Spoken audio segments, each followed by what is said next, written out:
नमस्कार, मैं हूं आपके साथ आरती पाठक। आप सभी का स्वागत करती हूं भारत एक्सप्रेस में। आज मेरे साथ हैं विख्यात एस्ट्रोलॉजर अलंकृता मानवी जी। इनसे जानेंगे पवित्र महीना सावन में क्या करने से आपका जीवन होगा खुशहाल।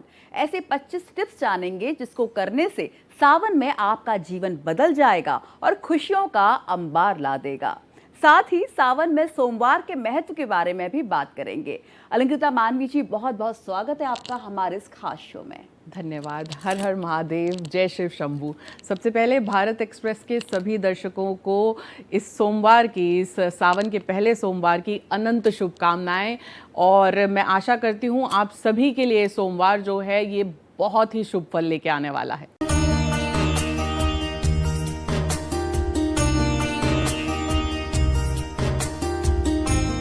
और अब अलंकृता मानवी जी से जान लेते हैं शिव भक्ति का महामास में क्या महत्व होता है। अलंकृता जी, हमारे दर्शकों को बताइए। देखिए, ये इतना पतित पावन महीना होता है सावन का, श्रावण मास भी इसे कहते हैं, क्योंकि इस मास में स्वयं प्रभु जो हैं अपनी योग साधना से धरती लोक पर आ जाते हैं और धरती लोक का पूरा कारोबार और धरती लोक को संभालने के लिए इसकी पूरी जिम्मेवारी जो होती है वो स्वयं शिव की होती है। और जो शिव हैं उन्होंने, आप देखिए, विष पान करके सभी को ये बताया है कि वो दुख हरता है। किसी भी प्रकार का दुख हो, संकट हो, बस शिव का नाम लीजिए और वो दुख आपके हर लेते हैं। इसीलिए हम कहते हैं हर हर महादेव।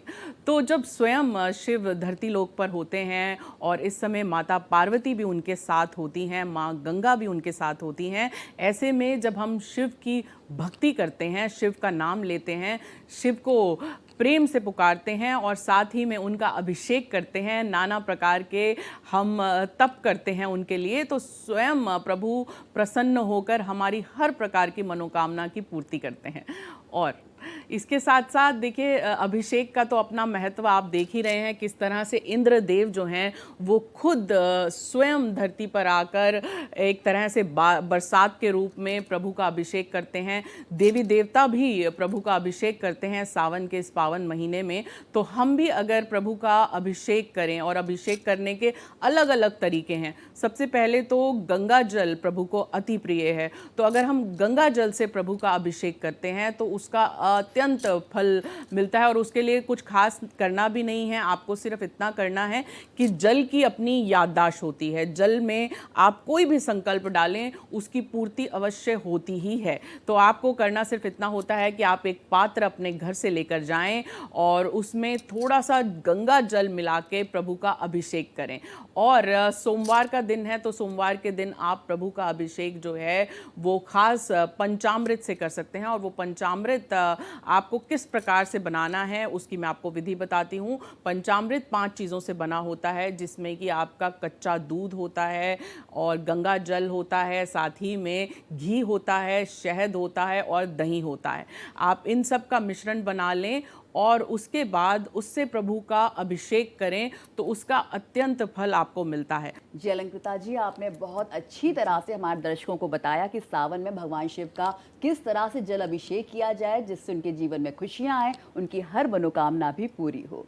अलंकृता जी, ये भी बताइए कि शिव भक्ति में मंत्र जाप का विशेष फल कैसे प्राप्त होता है, ये हमारे दर्शकों को आप एक बार बताइए। देखिए, शिव का जो मेन मंत्र है वो है ओम नमः शिवाय। ये मंत्र जो है मोक्ष कारक मंत्र होता है, मुक्ति कारक मंत्र होता है। आपको 108 बार अगर आप इस मंत्र को जप कर लेते हैं तो उसी से आपको इतनी शक्ति प्राप्त हो जाती है, क्योंकि इस मंत्र में ओम भी है, शिव भी है और बहुत ही आसान है जो हर कोई अपने घर में कर सकता है। तो आप ओम नमः शिवाय का जाप करें, आप महामृत्युंजय का जाप करें। महामृत्युंजय के जाप में सब कुछ आ जाता है। ओम त्र्यंबकम यजामहे सुगंधिम पुष्टि वर्धनम उर्वारुकमिव वंदनात् मृत्युर्मोक्ष महामृतात्। तो इस मंत्र में इतनी ताकत होती है, ये आपकी बीमारियों को दूर करता है, अकाल मृत्यु से आपको बचाता है, आपके ऊपर एक सुरक्षा कवच बना लेता है। तो अगर खासकर आप सावन के महीने में मंत्र उच्चारण करते हैं तो आपकी शुद्धि भी होती है, आपके आसपास एक प्रोटेक्टिव लेयर भी बन जाती है और आपके घर की भी सुरक्षा होती है। तो इसका आपकी अंतरात्मा तक आप जो है मंत्रोच्चारण से शुद्ध हो जाते हैं। तो इसका यही महत्व है जी। बिल्कुल अलंकृता जी, महामृत्युंजय जाप अपने आप में इतना शक्तिशाली होता है, अगर सावन में इस मंत्र का उच्चारण किया जाए तो बहुत ज्यादा लाभ भी मिलता है। अब ये बताइए कि सावन में जल अभिषेक और बेलपत्र अर्पण का भी विशेष फल कैसे हमारे दर्शकों को प्राप्त होगा? जी, देखिए जैसे मैंने बता ही दिया है कि प्रभु का अभिषेक तो स्वयं देवी देवता भी कर रहे होते हैं इस पूरे पावन महीने में। तो अगर हम भी प्रभु का जल अभिषेक करें, अगर हम मंदिर ना भी जा पाएँ तो हमारे घर में ही हम शिवलिंग जो है उसकी स्थापना कर सकते हैं। और आप बस इतना विशेष ध्यान रखें कि तांबे का लोटे में आप जो दूध है उससे अभिषेक ना करें, लेकिन आप कोई भी पात्र लें, उसमें थोड़ा सा गंगा जल मिलाएं और एक अच्छा संकल्प लें जो भी आप चाहते हैं, और प्रभु का अभिषेक आप कर सकते हैं, जो कि बहुत ही आसान है। अब आगे आ जाएंगे कि हम अगर आपको किसी भी प्रकार की, जैसे आपके रिश्तों में अगर खटपट है या मधुरता नहीं है, या आपके रिश्ते जो हैं वो टूट रहे हैं, आपको क्रोध ज़्यादा आता है, तो आप प्रभु का अभिषेक जो है वो इत्र और शहद मिला के करें। अगर आप लगातार या सोमवार 4 सोमवार इस बार पढ़ रहे हैं आरती जी, तो वो 4 सोमवार अगर आप लगातार इत्र से और शहद से अगर प्रभु का अभिषेक कर लेते हैं तो आपके रिश्तों में डेफिनेटली मधुरता आ ही जाएगी। जी, तो अपने रिश्तों को बेहतर बनाने के लिए आपने तो बहुत अच्छा उपाय बताया अलंकृता जी। अब ये बताइए कि सावन में सात्विक भोजन का क्या महत्व होता है और इसका पालन कैसे किया जाए? देखिए, ये वैसे भी बहुत ही साइंटिफिक भी बात करें तो जब मॉनसून सीज़न होता है उस वक्त हमारा डाइजेशन जो है वो वीक होता है। अब पाचन क्रिया जब आपकी कमज़ोर होती है और वायरसेस होते हैं, बैक्टीरियाज होते हैं एनवायरनमेंट में, ऐसे में जो है आपको हरी सब्जियां, पत्ते वाली सब्जियों में जो है वो कीटाणु रहते हैं तो मना होते हैं। तो ऐसे में अगर आप थोड़ा सा अपने स्वास्थ्य का ध्यान रखते हुए भी उपवास करेंगे तो आपके शरीर के लिए भी उत्तम रहेगा, आपके मन के लिए भी उत्तम रहेगा, आपकी आध्यात्मिक ऊर्जा के लिए भी उत्तम रहेगा, क्योंकि उपवास करने से आपके अंदर संयम भी आता है, आपका शरीर भी बेहतर होता है, आपके मन में भी एक अलग ऊर्जा जो है थोड़े समय बाद जब आप संकल्प लेते हैं, और इससे आपका शरीर जब स्वस्थ होगा तो आप बहुत अच्छी ध्यान साधना कर पाएंगे। देखिए, बहुत ज़्यादा आप हैवी कुछ भी खा लेते हैं तो वो आपके ध्यान साधना के मार्ग में आपके लिए एक परेशानी का सबब बन जाता है। उसके बाद आप ध्यान नहीं कर पाएंगे, आपको नींद आएगी। इसीलिए इस पूरे महीने जब आप जप तप करते हैं तो भोजन भी आप फास्टिंग कर सकते हैं, उपवास रख सकते हैं, आप नमक को त्याग सकते हैं। सोमवार के दिन आप फलाहार कीजिए तो उससे आपके शरीर में ऊर्जा भी बनी रहती है और आपको वो जप तप के लिए भी सहायक होता है। अलंकृता जी, आपने बताया कि किस तरह सावन में सात्विक भोजन और उपवास का कितना महत्व होता है। अब हमारे दर्शकों को ये बताइए कि सावन में सोमवार का क्या खास महत्व है? देखिए, सोम यानी कि चंद्र, और प्रभु को स्वयं चंद्र मन के कारक होते हैं, और आपने देखा है कि प्रभु अपने मस्तक पे जो है वो चंद्र को विराजमान किए हुए हैं। तो इसीलिए सोमवार का दिन शिव जी का दिन माना जाता है, और इस दिन खासकर जो है लोग व्रत करते हैं, शिव जी की उपासना करते हैं। और ख़ासकर अब श्रावण मास में जब भगवान शिव स्वयं धरती लोक पे होते हैं तो जो सावन का पहला सोमवार से लेके जितने सावन के सोमवार होते हैं, इस बार श्रावण मास में 4 सोमवार पड़ रहे हैं, उनका अलग महत्व है। और उन सोमवार में व्रत उपवास करना, या जो महिलाएं ऐसा उचित वर चाहती हैं शिव जी जैसा, या स्वयं शिव शंभू जैसा वर चाहती हैं, उनके लिए तो बहुत ही खास होता है ये सोमवार का दिन, क्योंकि वो जो है माता पार्वती की उपासना करके, उन्हें श्रृंगार चढ़ाकर और ख़ास जप तप कर कर इस व्रत को करती हैं। और इसके पीछे बहुत सुंदर एक पौराणिक कथा भी है जो ये कहती है कि शिव पार्वती जी का पुनः मिलन हुआ था, और वो दिन भी सोमवार का दिन था। और जब ये प्रभु को आभास हुआ कि जो पार्वती माँ हैं वो स्वयं सती जी ने जो है पुनर्जन्म लिया है पार्वती के रूप में, और हिमालय की गोद में हिमालय की पुत्री जब ध्यान साधना कर रही होती हैं, उस समय पे शिव जी को ये आभास होता है कि वो उनके लिए कितना कठिन जप तप कर रही हैं, और सिर्फ बेल पत्र ग्रहण कर कर वो कई दिनों से उपवास में होती हैं। तो प्रभु जो है वो देवी देवताओं को भेजते हैं उनका एक तरह से परीक्षा लेने के लिए कि जाओ और देखो कि देवी पार्वती आखिर चाहती क्या हैं। तब देवी पार्वती देवी देवताओं को बताती हैं कि किस प्रकार से नारद मुनि ने उन्हें, जब वो किशोरी थीं तभी बता दिया था कि शिव ही तुम्हारे जो हैं वो पति रूप में आएंगे, तुम शिव को जो है ध्याओ, शिव के लिए तपस्या करो, शिव तुम्हें प्राप्त होंगे। तभी से वो तपस्या और गहरी तपस्या और मन में शिव को जो है अत्यंत प्रेम से ध्याने लगी थी। और जब शिव को ये एहसास हुआ तो शिव ने जो है उन्हें अपनी पत्नी रूप में अपना लिया। और सावन का ही वो महीना था, इसीलिए प्रभु को भी सावन का जो ये महीना है वो अति प्रिय है। और बेलपत्र जो हैं, क्योंकि माता पार्वती सिर्फ बेलपत्र ग्रहण करके अपना उपवास रखती थी, अब प्रभु को बेलपत्र भी हम चढ़ाते हैं। तो हर चीज़ के पीछे एक बहुत गहरा रहस्य छुपा हुआ है और उसे हमें समझना होता है। और इसीलिए इस पूरे महीने में जब कन्याएं व्रत करती हैं या योग्य वर के लिए मनोकामना करती हैं तो स्वयं शिव पार्वती, शिव और शक्ति का उन्हें आशीर्वाद प्राप्त होता है। जी बिल्कुल, आपने एक बहुत सुंदर कहानी शिव पार्वती जी के हमारे दर्शकों को बताई और बिल्कुल सही कहा आपने। जब सावन के सोमवार में जब लड़कियां व्रत रखती हैं तो यही चाहती हैं कि हमें बिल्कुल भगवान शिव जैसा वर मिले। तो अलंकृता जी, आप ये भी बताइए हमारे दर्शकों को कि सावन में तुलसी और बिल्व वृक्ष की पूजा का क्या खास महत्व होता है? देखिए, तुलसी को हम माँ मानते हैं और तुलसी मैया को भोग में चढ़ाया जाता है, लेकिन अक्सर लोग भूल से उन्हें अभिषेक में भी या शिवलिंग पे भी चढ़ा देते हैं। लेकिन तुलसी माँ की इसमें पूजा की जाती है सावन के महीने में, तो तुलसी को तोड़ा नहीं जाता और तुलसी को तोड़ने के बाद शिवलिंग पे तो बिल्कुल नहीं चढ़ाया जाता। तुलसी माँ के अलग से आप जो है जब आप दीप प्रज्वलन करते हैं तो तुलसी माँ के नाम का भी एक दीपक सावन के महीने में अवश्य निकाला जाता है, क्योंकि तुलसी माँ स्वयं जो है वो बहन रूप में थी भगवान शिव के। और अक्सर लोग जो है भगवान शिव की उपासना की बहुत बात करते हैं, भगवान शिव को कैसे प्रसन्न किया जाए, उन्हें अति प्रिय क्या है। तो सबसे पहली बात, प्रभु को सबसे ज़्यादा जो अति प्रिय है वो स्वयं शक्ति हैं। तो यहाँ पे जब हम शिव की उपासना करें तो शक्ति की उपासना हमें पहली करनी पड़ती है, यानी कि पार्वती माँ की उपासना हमें पहली करनी पड़ती है, क्योंकि शिव जो हैं वो अर्धनारेश्वर रूप हैं। अर्धनारेश्वर रूप में उन्होंने दर्शाया है कि उनकी शक्तियाँ, उनकी असीम शक्तियाँ जो हैं वो उन्होंने माता पार्वती को दे दी। और वो प्रेम की परिकाष्ठा हैं कि माता पार्वती के साथ ही उनकी पूजा जो है वो पूर्ण होती है। और पारिवारिक लोगों के लिए एक बहुत बड़ा ये उदाहरण है कि पारिवारिक होते हुए भी शिव जो हैं बहुत बड़े साधक हैं, वो आज भी राम नाम जप रहे हैं।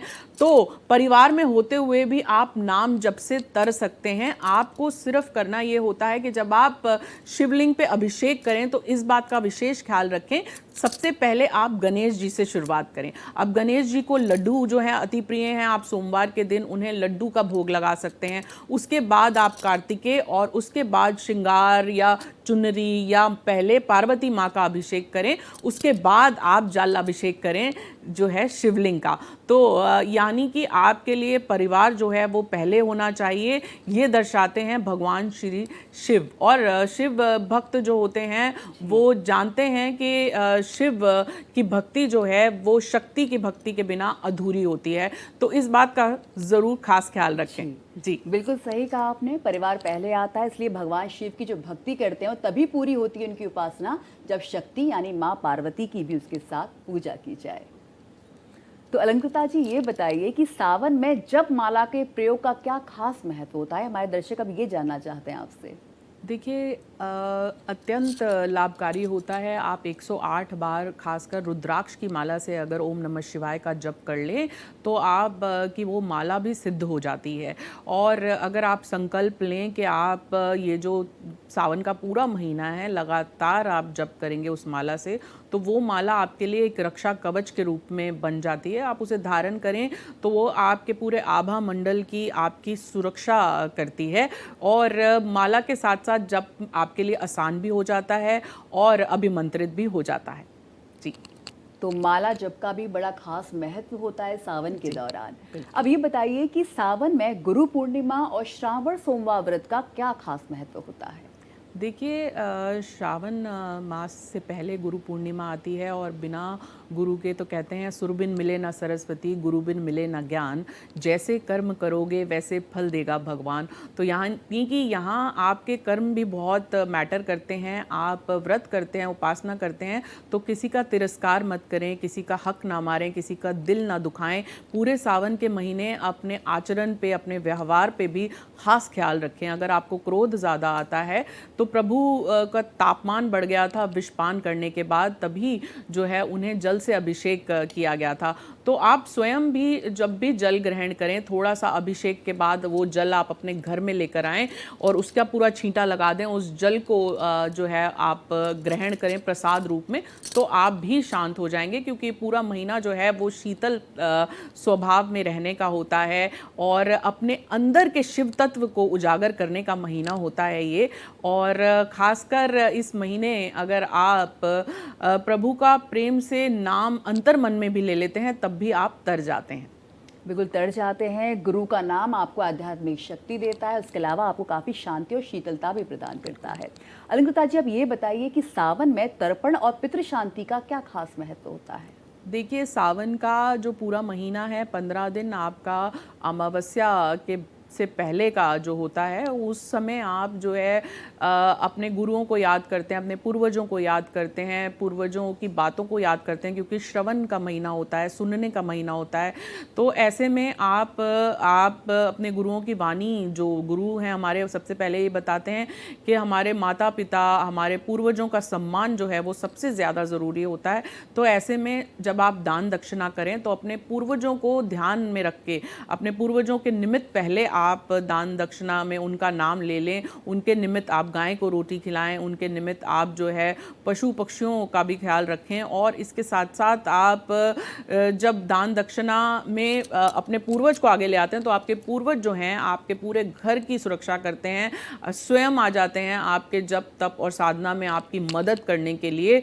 तो यहाँ पे पितरों का तर्पण करने से पितृ दोष तो दूर होता ही है। आपके घर से कलह कलेश दरिद्रता, किसी भी प्रकार का कोई भी संकट अगर आपके घर में है, तो पितरों का नाम लेने से और पितरों को याद करने से, उनके नाम का भोजन पंडितों को कराने से आपके घर में सुख शांति और वैभव का आगमन होता है। बिल्कुल सही कहा आपने अलंकृता जी। जैसे ही कहा भी जाता है कि अपने बड़ों का आशीर्वाद लेना चाहिए, उनका हाथ हमारे सर पर रखे, पूर्वजों का पूरा आपके ऊपर ध्यान हो, कृपा हो, तो आपके जीवन में सारे काम अच्छे ही होते हैं।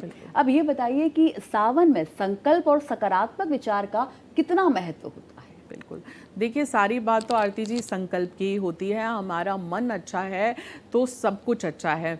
अब आपका मनोभाव ठीक नहीं है, लेकिन आप कितने भी पूजा भक्ति कर लें, वो आपकी सार्थक नहीं होती। तो आपके मन में जो अंतर मन में संकल्प चलते हैं, वो बहुत ही स्वच्छ होने चाहिए। उनमें जो है वो सबके कल्याण की इच्छा होनी चाहिए, क्योंकि सबके मंगल में ही आपका मंगल छुपा होता है।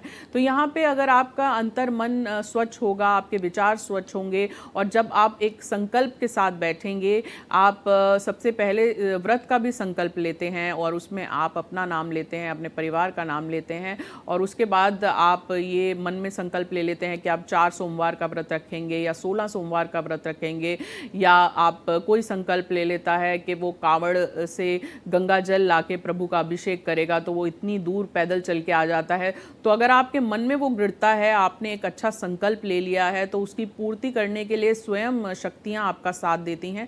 तो इसीलिए आपके विचार और संकल्प जितने मजबूत होते हैं, जितने स्वच्छ होते हैं, उतना ज़्यादा आप भक्ति रस में भी लीन हो सकते हैं, और उतना ज़्यादा आपकी आत्मा का जो है एक आत्मिक रूप से अध्यात्म आपके अंदर उजागर होता है इस खास पतित पावन महीने में, जो श्रावण का महीना होता है। बिल्कुल, और सकारात्मक विचार से ही जो भगवान की भक्ति है वो भी पूरी होती है। ये और बताइए अलंकृता जी कि सावन में नमक त्याग यानी सादा व्रत का क्या खास महत्व होता है? देखिए, बहुत बार ऐसा होता है कि हमें डॉक्टर भी कह देते हैं कि एक दिन आप जो है डिटॉक्स होने के लिए, अपने शरीर को स्वच्छ करने के लिए नमक छोड़ दें। तो उससे क्या है, बहुत लोगों को अगर स्वेलिंग होती है, बहुत तरह की बीमारियां होती हैं, तो नमक कम करने से थोड़ा सा उसमें उपचार के रूप में वो काम आता है। तो ये एक तरह से आपके त्याग को दर्शाता है। इस महीने आप कोई भी चीज़ त्याग दें जो आपको बहुत प्रिय हो, आपको बहुत शौक है मीठा खाने का, तो थोड़ा आप अपने अंतर मन पे कंट्रोल करके, अपने ऊपर कंट्रोल करके मीठा त्याग दें। एक दिन अगर आप नमक त्याग दें तो वो आपके त्याग को दर्शाता है, क्योंकि नमक के बिना हमें आदत नहीं होती भोजन करने की। तो वो एक तरह से अपने आप में उपवास जैसा हो जाता है कि आपने आज के दिन नमक नहीं खाया, तो आपके लिए वो त्याग हो गया। और ये महीना जो है, प्रभु जो है पहले आपकी परीक्षा लेते हैं, देखते हैं कि आपके अंदर कितनी शक्ति है, कितनी आपके अंदर पेशेंस है, क्या आप कुछ त्याग सकते हैं उनको पाने के लिए। तो ये उसी का स्वरूप बन जाता है। अगर आप एक दिन थोड़ा सा त्याग कर लें, नमक का ही त्याग कर लें, तो बहुत इसको होता है कि क्योंकि अक्सर जो सोमवार के व्रत होते हैं उसमें कन्याएं जो हैं वो फलाहार करती हैं, या फलाहार भी मीठे फल खा के पूरे दिन को निकाल देती हैं। तो इस वजह से जो है नमक का आप त्याग कर सकते हैं।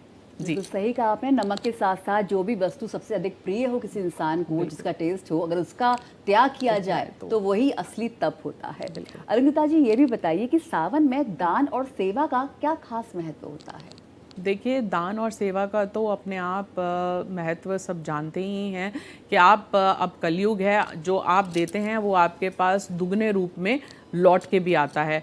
तो इस पूरे महीने अगर आप ज़रूरतमंदों को, जैसे कि आपने अभिषेक गंगा जल से कर दिया, आपने अभिषेक जो है दूध से कर दिया, लेकिन अगर बाहर कोई ज़रूरतमंद बच्चा है आप उसे दूध दान कर दें।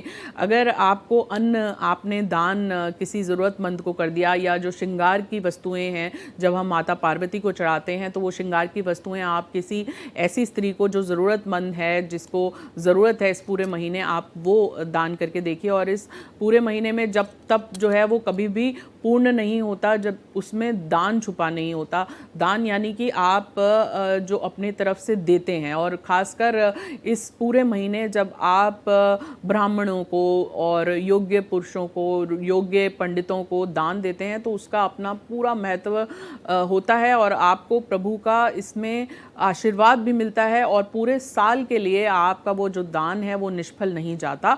आप कुछ भी दान कर सकते हैं जो भी आपके सामर्थ्य में हो। और अक्सर लोग जो हैं वो ऐसे में कन्याओं को, जैसे जो कन्याएं जिनको योग्य वर चाहती हैं, वो जब उपवास रखें तो आप जो हैं वो छोटी कन्याओं को, या शक्ति रूप में जिनको मानती हैं, आप उन्हें जो है वस्त्र दान करिए। आप श्रृंगार का सामान जो है वो अपने घर में आपकी जो माताएं बहनें हैं जिनकी शादी हो गई है उन्हें दान करें, तो भी आपको बहुत फ़ायदा होता है।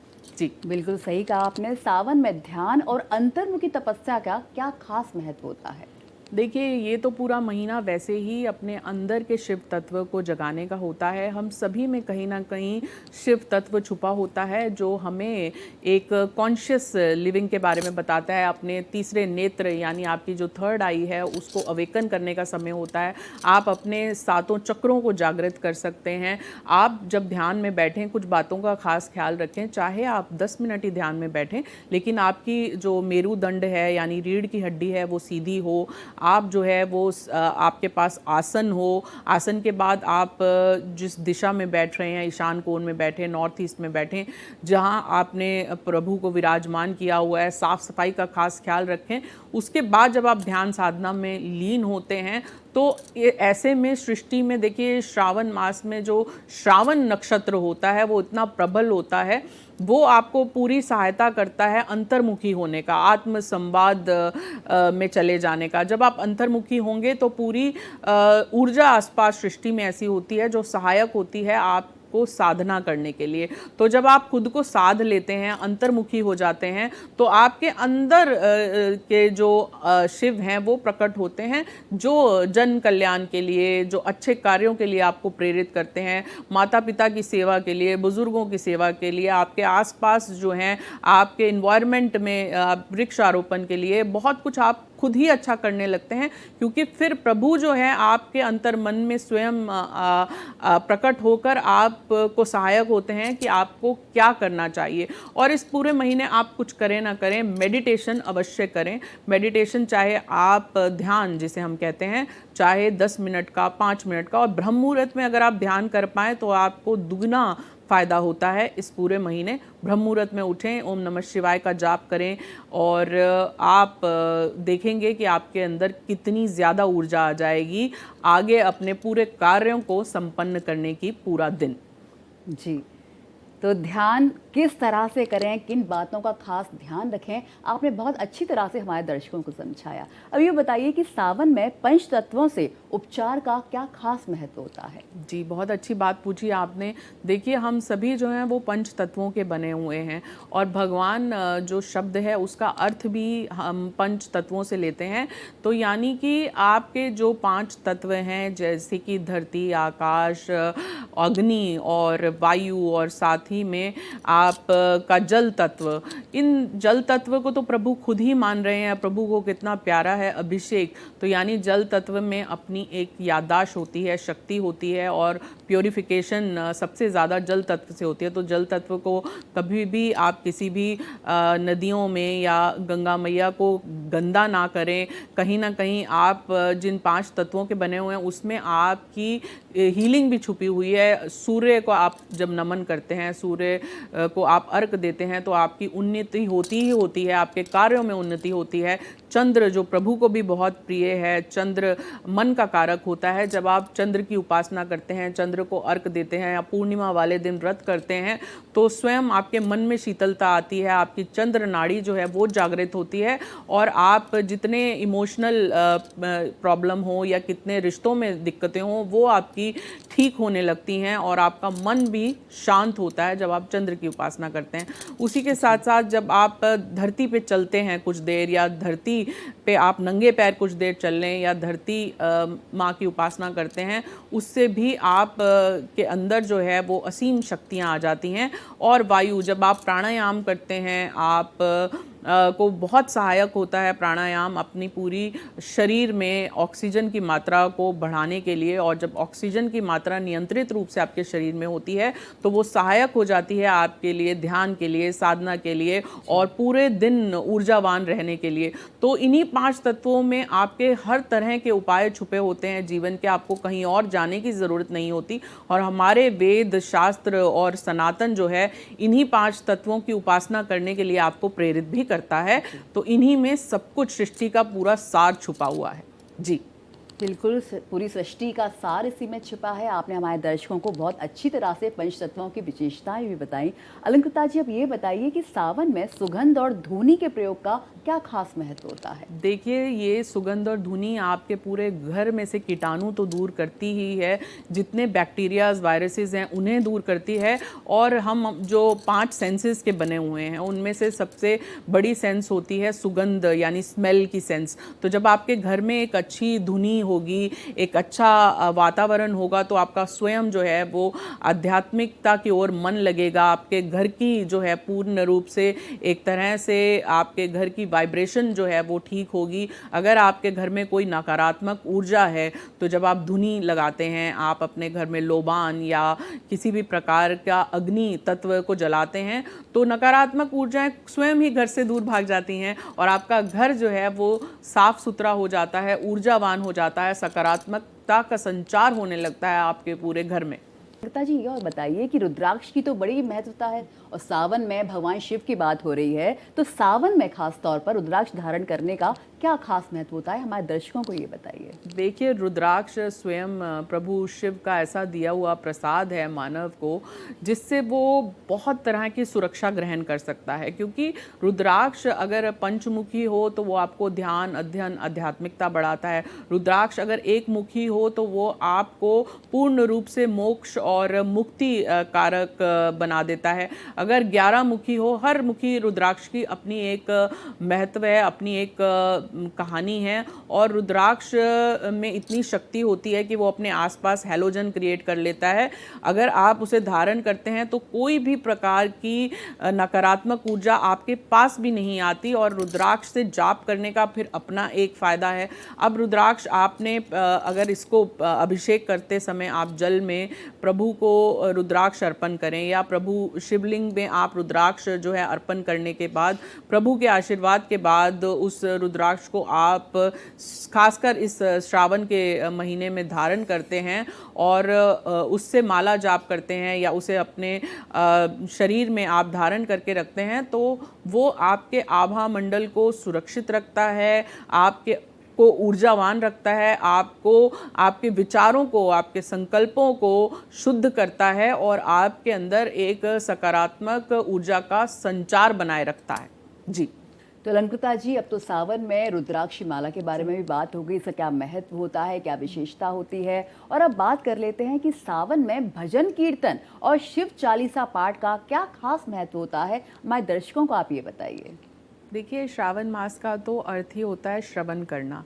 पहले क्या होता था कि हमारे जो जितने सारे गुरुजन हैं वो भ्रमण नहीं करते थे इस महीने में, क्योंकि बरसात का महीना होता था।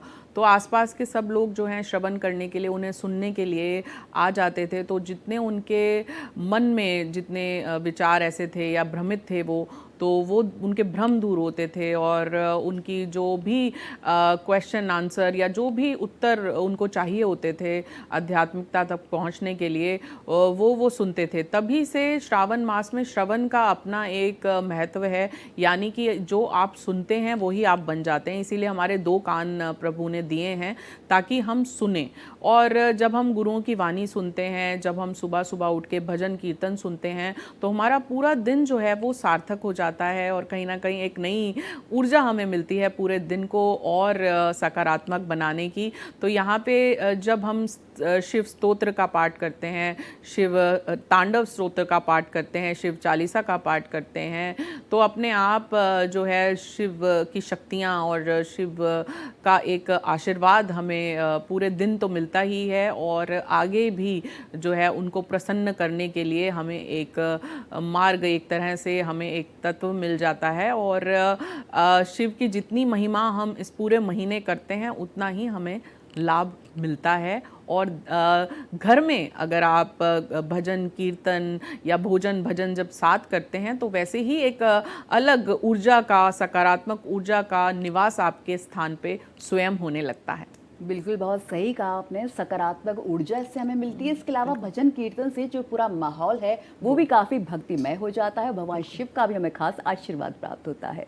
अलंकृता जी, अब ये बताइए कि सावन में मंत्र अनुष्ठान और 1 लाख मंत्र संकल्प का क्या खास महत्व होता है? देखिए, मंत्र तो आप संकल्प ले लें कि आप 1 लाख बार अनुष्ठान करके मंत्र उच्चारण करेंगे और अगर आप इतनी बार जप तप कर लें तो एक तरह से आप सध जाते हैं, आपके अंदर एक अलग ऊर्जा का संचार होने लगता है और आपकी भक्ति जो है वो प्रबल हो जाती है। और कहीं ना कहीं अगर आप 1 लाख अनुष्ठान कर लें तो उसके बाद आप जो भी मनोकामना रखते हैं, जो भी इच्छा से आप वो अनुष्ठान करते हैं, तो उस इच्छा की अवश्य पूर्ति होती ही होती है इस पावन महीने में। जी, तो सही कहा आपने। जो मंत्र उच्चारण होते हैं उससे एक अलग ही तरह की ऊर्जा जो है वो हमारे शरीर को मिलती है, एक अलग ही तरह का वाइब्रेशन हमें मिलता है। अब ये बताइए कि सावन में चंद्र ऊर्जा के साथ साथ साधना का क्या खास महत्व होता है, ये हमारे दर्शक अब जानना चाहेंगे। बिल्कुल, देखिए, हमने पहले भी बात की कि चंद्र जो हैं वो प्रभु को अति प्रिय हैं, इसीलिए उनके मस्तक पर स्वयं चंद्र विराजमान हैं और चंद्र जो हैं वो मन के कारक होते हैं। तो यानी जो भी आपके जीवन में इमोशनल डिस्टर्बेंसेस हैं, एंजाइटी है, डिप्रेशन है, क्रोध ज़्यादा है या रिश्तों में तनाव है, तो यहाँ पे चंद्र नाड़ी हमारे जो शरीर में होती है, एक सूर्य नाड़ी होती है, एक चंद्र नाड़ी होती है। हम अपनी चंद्र नाड़ी को बैलेंस में ला सकते हैं, उसे जागृत कर सकते हैं अगर हम पूर्णिमा वाले समय, खासकर सावन मास की अब जो पूर्णिमा आएगी उस समय अगर हम व्रत रखें और वैसे भी अगर हम चंद्र की उपासना करना शुरू करें, कुछ देर चंद्र में ध्यान लगाना शुरू करें, ध्यान नहीं तो चंद्र को अर्घ देना शुरू करें और कुछ नहीं तो चंद्र में कुछ देर बैठ के चंद्र की ऊर्जा ग्रहण करें, तो उससे हमें बहुत फ़ायदा पहुंचता है। और कुछ नहीं तो आप चांदी के ग्लास में या कांच के ग्लास में जल रख के चंद्र की ऊर्जा उसमें आने दें। उसके बाद जो भी संकल्प आप मन में रख के उस जल को प्रभु का नाम लेके ग्रहण करते हैं, हैं, क्योंकि 70% हमारा शरीर जो है वो जल का बना होता है। हम जल जो है वो बहुत बड़ा कारक होता है, इसीलिए हर जगह, हर मंदिर में, हर गुरुद्वारे में आप जलाशय देखेंगे, क्योंकि जल से ही हमें चंद्रामृत दिया जाता है और उससे प्रसाद हमें रूप में जल को माना जाता है। सृष्टि भी 70% जल की बनी हुई है और चंद्र को जब हम अर्घ देते हैं और उसके बाद उस जल के छींटे हम कुछ उसमें जल जो रह जाए उसके छींटे हम पूरे घर में अपने दें, तो घर में भी एक अलग शीतलता और सकारात्मक ऊर्जा का संचार होने लगता है। तो और जो मून यानी कि सोमवार का दिन इसीलिए खास होता है क्योंकि चंद्र का दिन होता है और चंद्र की उपासना करना इस पूरे श्रावण के महीने में अत्यंत शुभकारी और लाभकारी होता है। जी बिल्कुल, चंद्र पूजा काफ़ी शुभकारी होती है, लाभदायी होती है, हमें ऊर्जा के साथ साथ एक शीतलता भी हमारे मन को प्रदान करती है। अब ये बताइए अलंकृता जी कि सावन में ज्योतिष और ग्रह शांति उपाय किस तरह से हमारे दर्शकों को करनी चाहिए? देखिए, श्रावण मास में तो अपने आप स्वयं प्रभु का जब हम अभिषेक करते हैं तो वो एक तरह से नवग्रह शांति का अभिषेक भी हम उन्हें कर सकते हैं अलग अलग तत्वों से। जैसे कि अगर आपका चंद्र बिगड़ा हुआ है तो आप सफ़ेद रंग से प्रभु का अभिषेक करें, सफ़ेद दूध, सफ़ेद दही और सफ़ेद पुष्प आप प्रभु को अर्पण करें। अगर आप का मंगल जो है उसमें दिक्कत है तो आप प्रभु को लाल रंग से, कोई भी आप केसर से प्रभु का अभिषेक कर सकते हैं। अगर आपको लगता है कि आपके ग्रहों में आपका जो है बुध सही नहीं है तो आप हरे रंग से प्रभु का अभिषेक करें। आप प्रभु को चाहे बेलपत्र चढ़ाते हैं, धतूरा चढ़ाते हैं, वो हरे रंग का ही होता है। अगर आपको ऐसा लगता है कि आपका गुरु जो है वो सही नहीं है तो आप पीले लड्डू जो है वो गणेश जी को अर्पण करें। आप प्रभु को जो है वो जल में आप थोड़ा सा जो है केसर मिलाकर या पीले पुष्प या पीले रंग का फल प्रभु को जो है अर्पण कर सकते हैं। अगर आपको ऐसा लगता है कि आप को दरिद्रता बहुत है तो आप स्वर्ण गाय का घी उससे प्रभु का अभिषेक कर सकते हैं। अगर आपको ऐसा लगता है कि आपकी सेहत ठीक नहीं है और बहुत समय से आप बीमार हैं तो आप प्रभु को आंवले के रस से या गिलोय थोड़ा सा पानी में मिला के उससे अभिषेक करें तो आप बिल्कुल स्वस्थ महसूस करेंगे। अगर आपको ऐसा लगता है कि आपके घर में जो है वो बहुत ज़्यादा कलह कलेश रहता है तो ऐसे में आप प्रभु का अभिषेक जो है खासकर शहद से, इत्र से या फिर पंचामृत से करें और उस पंचामृत का जो अभिषेक करने के बाद जो पंचामृत शिवलिंग के नीचे होता है उसके छींटे अपने घर में आप लगाएं तो आप देखेंगे हर तरह के दुख, दरिद्रता या कलह कलेश आपके घर से भी दूर हो जाएंगे। जी बिल्कुल, बहुत अच्छी तरह से आपने हमारे दर्शकों को समझाया कि ज्योतिष और भगवान की उपासना में रंगों का कितना विशेष महत्व होता है। अब ये बताइए कि सावन में आयुर्वेदिक डिटॉक्स और सात्विक जो जीवन होता है वो लोग कैसे रखें, उसको कैसे मेंटेन रखें? देखिए, आप अल्प आहार लें। अगर आप फास्टिंग नहीं भी कर सकते हैं, उपवास नहीं भी रख सकते हैं तो अपने आहार पे थोड़ा सा नियंत्रण करें, जैसे बाहर का ना खाएं या फिर तामसिक भोजन ना करें।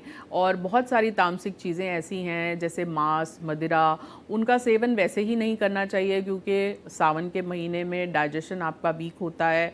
और अगर आप तामसिक आहार नहीं लेंगे और संतुलित आहार लेंगे तो वो आपके शरीर के लिए अच्छा है और आपका शरीर अच्छा है तो आपका मन जो है वो स्वयं आपके नियंत्रण में होगा ही।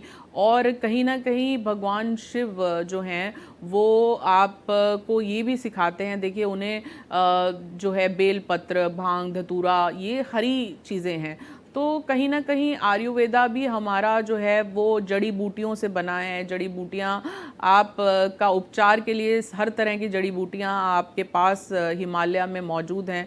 तो कहीं ना कहीं आपका उपचार, अगर आप देखिए गिलोय का आप यूज़ करके देखिए, आपको कोई त्वचा में दिक्कत है तो हम वहाँ पे नीम का प्रयोग करते हैं। तो जितना ज़्यादा आप सात्विक के साथ साथ जितना ज़्यादा आप ऑर्गेनिक या जितना ज़्यादा आप अपने आसपास की चीज़ों से ही उपचार ढूंढेंगे तो उतना आपको उसका फल भी मिलेगा। और कहीं ना कहीं नियंत्रण, संयम, जब तब तो ये महीना सिखाता ही है। तो साथ ही में जब आप उपवास रखते हैं तो एक तरह से आपके शरीर का डिटॉक्सिफिकेशन भी हो रहा होता है और प्योरिफिकेशन भी हो रहा होता है, और कहीं ना कहीं आप जो है एक स्वस्थ शरीर की ओर और स्वस्थ मन की ओर स्वयं ही चलने लगते हैं। जब आप इन नियमों का पालन करते हैं तो अपने आप एक डिसिप्लिन और अपने आप एक जो है वो किस तरह से आपको एक सही मार्ग पे चलना है, वो ये महीना आपको सिखा ही देता है जब आप इन सारे नियमों का पालन करते हैं और हर हर महादेव का नाम लेते हैं, शिव शंभू को याद करते हैं, तो स्वयं प्रभु आपको मार्ग दिखा देते हैं कि आपको आगे करना क्या है। बिल्कुल, जितना शरीर स्वस्थ होता है उतना मन भी स्वस्थ होता है, उतनी अच्छी तरह से उपासना भी की जा सकती है। बिल्कुल। अंकिता जी, ये बताइए कि सावन में स्त्री ऊर्जा जागरण का क्या खास महत्व होता है? देखिए, सावन में तो हमारे आसपास श्रावण मास का अर्थ ही होता है कि श्रवण करें, और श्रवण नक्षत्र होता है, और जब आसपास देखिए सब लोग जो है प्रभु का नाम ले रहे होते हैं तो अपने आप एक कनेक्टिविटी से एक ऐसी ऊर्जा उत्पन्न होती है जो आप एक बार ब्रह्म मुहूर्त में उठिए, आपको बार बार उठने का मन करेगा, क्योंकि उस वक्त आपको इतना आनंद आएगा आप जब प्रभु का नाम भी लेंगे। और अगर आप सच्चे मन से कुछ ग्रस्त में हैं, कुछ नियम कायदे नहीं भी कर पा रहे हैं, एक साफ मन से आप प्रभु का उच्चारण मन में करें और अपने कर्मों में सबकी सहायता, सबकी सेवा लेकर आएं। वो कहते हैं कि प्रभु को जब हम भस्म से उनका अभिषेक करते हैं तो उस वक्त हम ये मनोकामना करते हैं कि सबका कल्याण हो। जैसे कि अभी आप देख रहे हैं कि कुछ एक्सीडेंट्स ऐसे हुए हैं जो बहुत ही ट्रैजिक हुए हैं, तो ऐसे में हम पूरी कम्युनिटी के लिए भी प्रार्थना करते हैं कि सबको अकाल मृत्यु से बचाएं, सबको जो है सबके जीवन का कल्याण हो।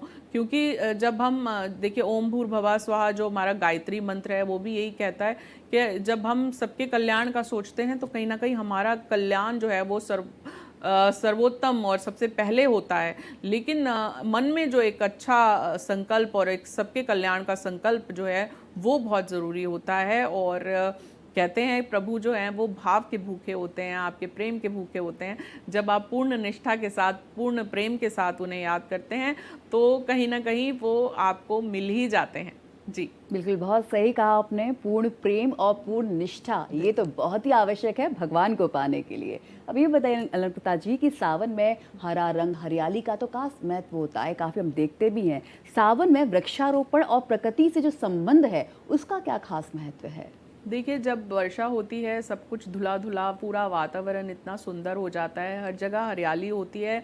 और हम इस वक्त हरियाली से जुड़ी हुई हरियाली तीज आती है तो हरी चूड़ियों का धारण करते हैं, हरी चीज़ें जो हैं हमें बहुत सुंदर लगने लगती हैं। तो प्रकृति जो है वो सुंदर तभी लगती है जब हम हरा आसपास देखते हैं। तो प्रकृति का ख्याल रखना हमारा एक तरह से धर्म हो जाता है, प्रकृति से छेड़छाड़ ना करना। और कहीं ना कहीं जब हम वृक्षारोपण करें या अपने आसपास पांचों तत्वों का ख्याल रखें तो कहीं ना कहीं उसमें भी प्रभु ही छुपे होते हैं, क्योंकि सृष्टि के रचयिता वही हैं। और सृष्टि जो है सुंदर तभी होती है जब पर्यावरण हमारा आसपास जो है वो सुंदर दिखे हमें। और सब के कल्याण का अर्थ सिर्फ मानव कल्याण नहीं होता, उसमें प्रकृति सबसे पहले आती है। वो अच्छी होगी तो हम स्वस्थ होंगे। और यही जी बिल्कुल, प्रकृति के साथ ही सब कुछ है। और आपने अलंकृता जी बहुत अच्छी तरह से हमारे दर्शकों को समझाया कि सावन के महीने में जो 25 सूत्र हैं किस तरह से उनको अपनाकर लोग अपने जीवन में खुशियां और कामयाबी ला सकते हैं। बहुत बहुत शुक्रिया इस पूरी बातचीत के लिए आपका। हर हर महादेव। इस खास पेशकश में फिलहाल इतना ही, लेकिन बाकी देश और दुनिया की खबरें देखने के लिए लगातार बने रहिए भारत एक्सप्रेस के साथ।